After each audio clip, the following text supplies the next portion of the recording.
স্কুলে সাপের ডেরা, একের পর এক সাপ উদ্ধার। অন্তত 8টি গোখরো সাপের হদিশ, আরও সাপ উদ্ধারের আশঙ্কা। স্কুল চত্বরে নৈশ প্রহরীর ঘর এবং আশপাশ এলাকা থেকে একের পর এক সাপ উদ্ধার। মালদহ গার্লস হাই স্কুলের ঘটনা। প্রাথমিক থেকে উচ্চ মাধ্যমিক স্কুলে 1,500-এরও বেশি ছাত্রী রয়েছে। স্কুল চলাকালীন সাপ উদ্ধারের ঘটনায় চাঞ্চল্য। বন দফতরের সাহায্য চাইল স্কুল কর্তৃপক্ষ। স্কুলে ঝোপঝাড় ও অপরিচ্ছন্নতা নিয়ে উদ্বিগ্ন অভিভাবক ও এলাকাবাসী। অবিলম্বে ব্যবস্থা গ্রহণের আর্জি। সাপ আমরা তো ব্যাপারটা জানি না, এখন বর্ষাকাল তো সাপ আসবেই। তো এখন আমরা স্কুলে সুইপার আছে, তিনটা সুইপার আছে, তারা পরিষ্কার পরিচ্ছন্ন রাখে। তবুও সাপ এসছে, আমরা ব্যবস্থা নিচ্ছি, বন দপ্তরকে জানাচ্ছি ফোন করে, ওনারা ব্যবস্থা নেবেন। সাপগুলো ধরা হয়েছে। কত ছাত্রী আছে? ছাত্রী প্রায় 1600 ছাত্রী আছে। তারা তো অনেকে এখন ব্যাপারটা জানে না, তাদেরকে জানানো হয়নি, কিছু জন জানে। তবে ওরা এর আগেও সাপ এসেছিল, প্রত্যেক বছর এরকম বর্ষাকালে আসে সাপ ধরা হয়, আবার সেগুলোকে বন দপ্তরে পাঠিয়ে দেওয়া হয়। অনেকে বলছেন পরিচ্ছন্নতা নিয়ে যে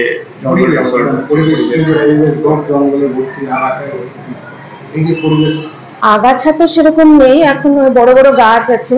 আগাছাগুলো আমাদের সপ্তাহে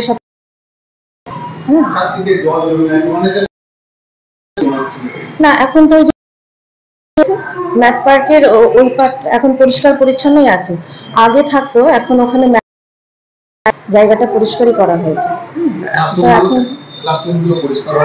হ্যাঁ, প্রত্যেক সপ্তাহে প্রত্যেক দিনই এখন ক্লাসরুম, মেয়েদের বাথরুম সবই পরিষ্কার করা হচ্ছে।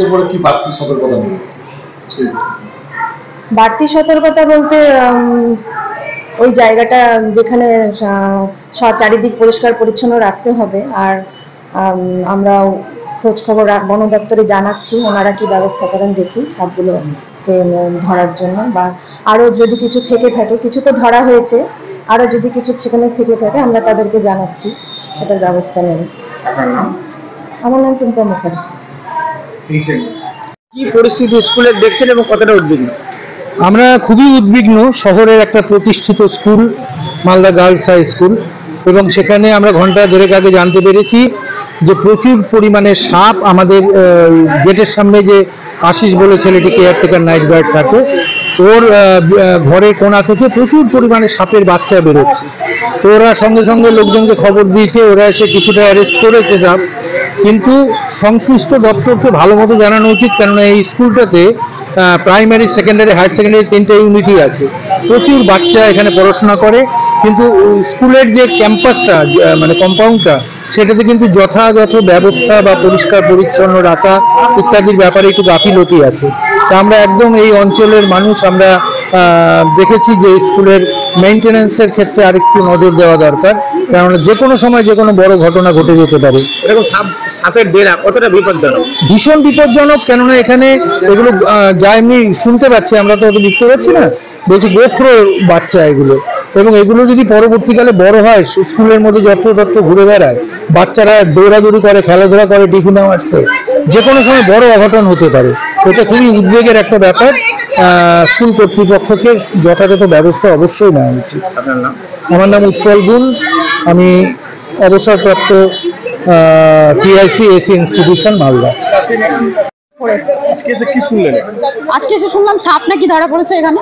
কোথায়? স্কুলের মধ্যেই। কতগুলো আমি তো এসে দেখলাম 4-5টা ছিল।